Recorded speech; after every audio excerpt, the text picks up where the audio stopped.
নমস্কার বন্ধুরা, আবারও রিধি কিচেনে আপনাদের সবাইকে স্বাগত জানাই। আজ আমরা বানাচ্ছি ভাপা পিঠা। এর জন্য প্রথমে চালের গুঁড়োর মধ্যে সামান্য পরিমাণে লবণ একটুখানি মিশিয়ে নিতে হবে। আমরা এই লবণটাকে মেশানোর পর এবার কুসুম গরম জল, মানে খুব সামান্য গরম হবে এরকম জল দিয়ে অল্প অল্প করে জল দেব, আর খুব ভালো করে হাতের সাহায্যে এভাবে আমরা একটু মিশিয়ে নেব। মিশিয়ে নিয়ে আমরা মোটামুটি একটু ভেজা টাইপের একটা গুঁড়ো তৈরি করে নিচ্ছি। এখানে যদি গুঁড়োটা আপনাদের একটু ভেজা হয় তাহলে জলের পরিমাণটা একটু কম দেবেন, আর যদি গুঁড়োটা একটু শুকনো হয় তাহলে সেক্ষেত্রে জলের পরিমাণটা সামান্য একটু বাড়াতে হবে। বাড়িয়ে এভাবে হাতের সাহায্যে ভালো করে মেখে মেখে একটা ঝুরো ঝুরো একটা গুঁড়ো তৈরি করে নিতে হবে। আমি দেখাচ্ছি, ঠিক ততক্ষণ পর্যন্ত এই গুঁড়োটা তৈরি করবেন। এভাবে হাতের সাহায্যে মুঠ করে নিয়ে দেখতে হবে যে ঠিকমতো আমাদের গুঁড়োটা সেট হয়েছে কিনা। তো দেখুন, এখানে কিন্তু আমি খুব ভালো করে জলটার সঙ্গে গুঁড়োটার সঙ্গে মিশিয়ে নিচ্ছি। ঠিক এরকমভাবেই কিন্তু মেশাতে হবে। খুব ভালো করে মেশাবেন, এতে করে পিঠেটার খেতে কিন্তু খুব সুস্বাদু হবে। আর পিঠেটা যখন ভাপাবেন দেখবেন খুব ভালো ভাপানো যাবে। খুব সহজে দেখুন, এই যেভাবে ভেঙে যাবে, মুঠ করবেন তারপরে আবার ভেঙেও যাবে গুঁড়োটা। ঠিক এরকম অবস্থা পর্যন্ত আমরা জল দিয়ে খুব ভালো করে মিশিয়ে নিচ্ছি। এখানে আমরা যখনই শীতের দিকে কোনো মেলাতে যাই তখনই কিন্তু আমরা ভাপা পিঠেটা অনেকেই ট্রাই করি। তো ভাপা পিঠেটা খেতেও খুব ভালো হয়। তো এভাবে খুব সহজে বাড়িতেই বানানো যায় আর তার স্বাদ খুব সুন্দর হয়। তো এভাবে দেখুন, আমার কিন্তু এখানে আটাটা একেবারে রেডি হয়ে গেছে। এবার আমি এরকম অবস্থায় 10 মিনিট একে একটু ঢাকা দিয়ে রেখে দেব, আর তারপর আমি 10 মিনিট বাদে ফিরে আসছি। এখানে আমি ঢাকা দিয়ে রেখে দিচ্ছি। আর এর মধ্যে আমি নিয়ে নিচ্ছি 1 বাটি পরিমাণে নারকেল কোড়া, আর নিচ্ছি 1 বাটি পরিমাণে তোমার ওই খেজুরের পাটালি। আমার চ্যানেলটা যদি এখনও সাবস্ক্রাইব না করে থাকেন, প্লিজ আমার চ্যানেলটাকে একবার সাবস্ক্রাইব করে আমার সঙ্গে থাকুন এবং আরও ভালো ভালো সহজ রেসিপিগুলো দেখতে থাকুন। খেজুরের পাটালি আর নারকেল আর এরকম একটা বাটি লাগবে, যেটার ফ্ল্যাট হবে নিচটা, যেরকম ভাপা পিঠের শেপটা হয় ওরকম শেপের একটা বাটি নিয়ে নিয়েছি।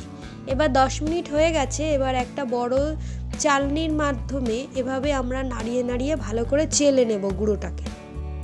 এবার আমি খুব ভালো করে এটা চেলে নিতে হবে, যেন খুব সুন্দর ঝুরঝুরে একটা গুঁড়ো আমরা পেয়ে যাই। দেখুন, এখানে আমি খুব সুন্দর করে চেলে নিচ্ছি। খুব সুন্দর করে চেলে নেওয়া আমার এখানে হয়ে গেছে। এবার আমি একটা বাটির মধ্যে নিয়ে আপনাদের করে দেখাবো। আর লাগবে একটা ভেজা কাপড়। কাপড়টা আমরা খুব ভালো করে ধুয়ে পরিষ্কার করে নিয়েছি আর খুব ভালো করে ভিজিয়েও রেখেছি। এবার সামান্য পরিমাণে আমরা প্রথমে একটু গুঁড়ো দিব। গুঁড়ো দেওয়ার পরে এর মধ্যে আমরা দিয়ে দেব খেজুরের পাটালি। প্রথমে নারকেল দিয়ে দিচ্ছি, আপনারা আপনাদের মতো পছন্দের মতো লেয়ার তৈরি করতে পারবেন। প্রথমে নারকেল দিয়ে তারপরে এর মধ্যে একটু গুড় দিয়ে দেবো, এতে করে খেতেও আরও ভালো হবে। তো নারকেল আর গুড়টা দেওয়ার পর দেখুন আমি ঠিক কেমন করে সেট করছি, ঠিক এভাবেই সেটটা করতে হবে। তারপরে আমরা উপর থেকে আবার গুঁড়ো ছড়িয়ে দিচ্ছি, দিয়ে খুব ভালো করে একটা পিঠের শেপ তৈরি করে নেব। খুব বেশি চাপার দরকার নেই, মোটামুটি এর উপর দিয়ে হালকা চেপে আমরা খুব ভালো করে একটা পিঠের মতো শেপ যেরকম হয় সেরকম করে আমরা এখানে সেট করে নিচ্ছি বাটিটার মধ্যে দিয়ে। এবার আমরা ওই ভেজা কাপড়টা কিন্তু খুব বেশি চেপার দরকার নেই, একটু ভেজা থাকবে কাপড়টা দিয়ে এইভাবে করে আমরা খুব ভালো করে মুড়ে বাটিটাকে। এবার আমি দেখাচ্ছি, এখানে আমি একটা ছোট হাঁড়ির মধ্যে জল ফুটিয়ে নিয়েছি, আর তার উপর দিয়ে একটা ওই চালনিটাকে দিয়ে দিচ্ছি, আর ওর মধ্যে আমি ওই পিঠেটা দিয়ে রেখেছি। এবার দেখুন, আমি এই বাটিটা 10 মিনিট পর খুব জোরে আঁচ দিয়ে গ্যাসের ফ্লেমটা হাই করে দিয়ে ভাপটা এর মধ্যে দিতে হবে। 10 মিনিট পর এভাবে খুলে বাটিটাকে ছাড়িয়ে আবার আমরা এভাবে কাপড়টাকে মুড়িয়ে আবার একটা ঢাকনার সাহায্যে আমরা ঢেকে দেব।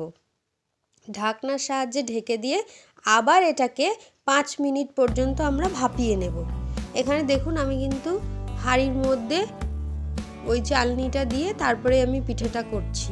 এভাবে করে বানালে খুব সুন্দর পিঠে হয়, আর খুব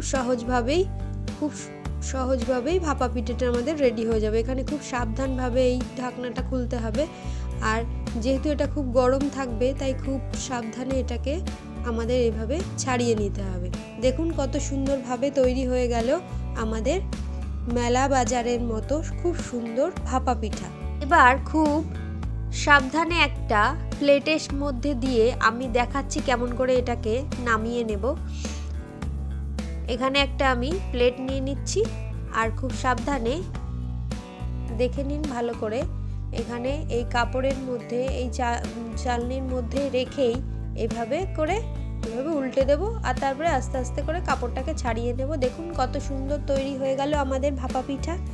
ঠিক এরকম প্রসেসেই আমি আবারও দেখাচ্ছি। দেখুন এখানে আমি এক হাঁড়িটার মধ্যে এমনভাবে জল দিতে হবে যেন নেটের ঠিক নিচে অবধি জলটা থাকে, মানে খুব বেশি যদি জল কমে যায় তাহলে সেক্ষেত্রে কিন্তু আবারও আপনারা জল দিয়ে নেবেন। এভাবে আমি আরেকটা আবার দিয়ে দিচ্ছি আর এখানে ঢাকনার সাহায্যে আমি ঢেকে দিচ্ছি।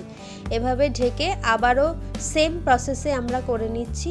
আমার আরেকটা রেডি হয়ে গেছে, আমি দেখিয়ে দিচ্ছি। এখানে আস্তে আস্তে করে ছাড়িয়ে নিলেই কিন্তু আমাদের রেডি হয়ে যাবে ভাপা পিঠা।